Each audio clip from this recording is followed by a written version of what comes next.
واقعہ کچھ اس طرح سے ہے کہ 2017 میں ہم اپنی فیملی کے ساتھ گلشن موسمیات کی طرف ایک گھر میں شفٹ ہوئے۔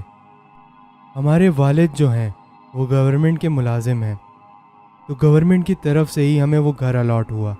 گھر چونکہ بہت بڑا تھا اور آس پاس جتنے بھی گھر تھے وہ سب گورنمنٹ ملازموں کے تھے۔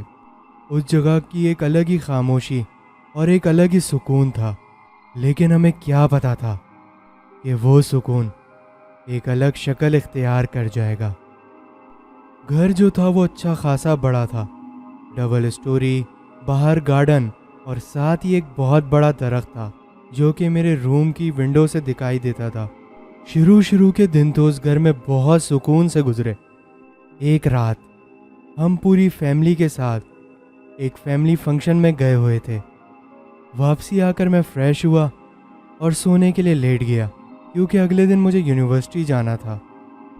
اس رات جب میں سونے کے لیے لیٹا تو میں نے نوٹ کیا کہ میرے روم میں کوئی چل رہا ہے، اور جب میں نے اٹھ کر دیکھا تو روم میں کوئی بھی موجود نہ تھا۔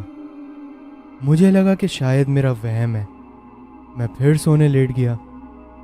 ابھی میری آنکھ لگی ہی تھی کہ اچانک مجھے ایسا فیل ہونا شروع ہوا کہ میری کھڑکی پہ کوئی نوک کر رہا ہے۔ اب مجھے تھوڑا ڈر لگنا شروع ہوا۔ میں سمجھا کہ میری بہن کوئی شرارت کر رہی ہے، تو میں فوراً بہن اور امی کے روم میں گیا اور جا کر دیکھا تو دونوں بے سود سو رہے تھے۔ خیر، میں نے اس بات کو اگنور کر دیا اور واپس اپنے روم میں آ کر لیٹ گیا۔ صبح جب میں نے اپنی امی کو اس بات کا بتایا تو امی نے مجھے کہا کہ تمہارا وہم ہوگا، اور بات آئے بائیں شائیں ہو گئی۔ اگلے دن رات میں دوبارہ سونے کے لیے لیٹا تو میرے ساتھ وہی چیزیں ہونا شروع ہو گئیں جو اس سے پہلے دن ہوئی تھیں۔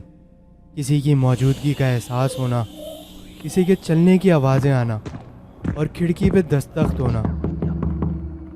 ایک دن تنگ آ کر میں نے سوچا کہ آخر کار دیکھتا ہوں کہ یہ کون ہے جو میری نیند حرام کر رہا ہے، اور میں اپنی کھڑکی کی طرف بڑھا، اور جیسے ہی میری نظر اس کھڑکی پہ پڑی تو دیکھتا ہوں کہ 12 فٹ کی مخلوق اس درخت کے سامنے کھڑی تھی اور میرے ہی طرف دیکھ رہی تھی۔ کہتے ہیں کہ ابھی بھی یہ انسیڈنٹ لکھتے ہوئے میرے رونگٹے کھڑے ہو رہے ہیں۔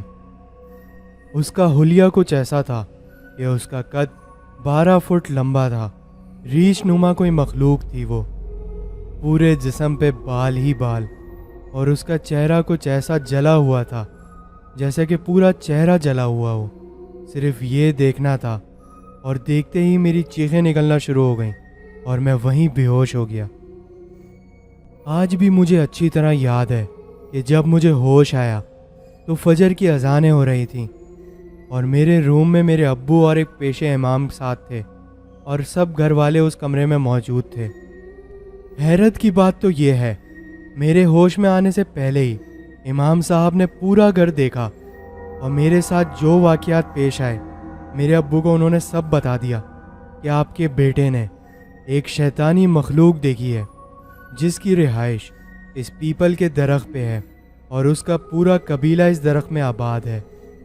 اور یہ کوئی پہلا واقعہ نہیں ہے، آپ سے پہلے بھی یہ گھر بہت سے گورنمنٹ ملازموں کو الاٹ ہوا ہے جن کے ساتھ سیم ایسے واقعات پیش آ چکے ہیں۔ بس پھر ہم نے ذرا بھی دیر نہیں کی اور میرے والد صاحب نے دوسرے گھر کی درخواست دے دی۔ پھر اسی سوسائٹی میں ہمیں دوسرا گھر دے دیا گیا۔ وہاں پہ بھی ہلکی پھلکی کھٹ پٹ ہوتی رہتی ہے، لیکن اب ہمیں عادت ہو گئی ہے، کیونکہ اس جگہ کی بھی ایک ہسٹری ہے کہ یہ پورا گلستان جوہر ایک جنگل ہوا کرتا تھا، اور جب یہ آباد ہوا تو یہاں ایک گورنمنٹ سوسائٹی بن گئی۔ وہ گھر آج بھی موجود ہے، اور ہمارے جانے کے بعد وہ گھر کسی کو دوبارہ الاٹ نہیں ہوا۔ آج بھی جب میں اس گھر کے سامنے سے گزرتا ہوں تو مجھے ایک عجیب خوف آتا ہے اس درخت کو دیکھ کے۔ شروع میں یہ جگہ مجھے بہت اچھی لگتی تھی، لیکن اب یہ کوئی ہیبت ناک جگہ سے کم نہیں۔ یہ واقعہ ہمارے لسنر نے ہمیں سینڈ کیا تھا۔ اگر آپ لوگ بھی اپنا واقعہ ہم سے شیئر کرنا چاہتے ہیں تو نیچے ای میل شو ہو رہی ہوتی ہے، speakwithadil @gmail.com، وہاں پہ آپ لوگ ہمیں سینڈ کر سکتے ہیں۔ اس کے علاوہ فیس بک اور انسٹاگرام پہ بھی DM کر سکتے ہیں۔ اگر آپ لوگوں کو ہماری اسٹوری پسند آئی ہے تو ہمارے یوٹیوب چینل کو ضرور سبسکرائب کریں اور بیل آئیکن کو بھی ضرور پریس کریں، کیونکہ نیکسٹ آنے والی ویڈیو کی اپڈیٹ آپ کو آسانی سے مل سکے۔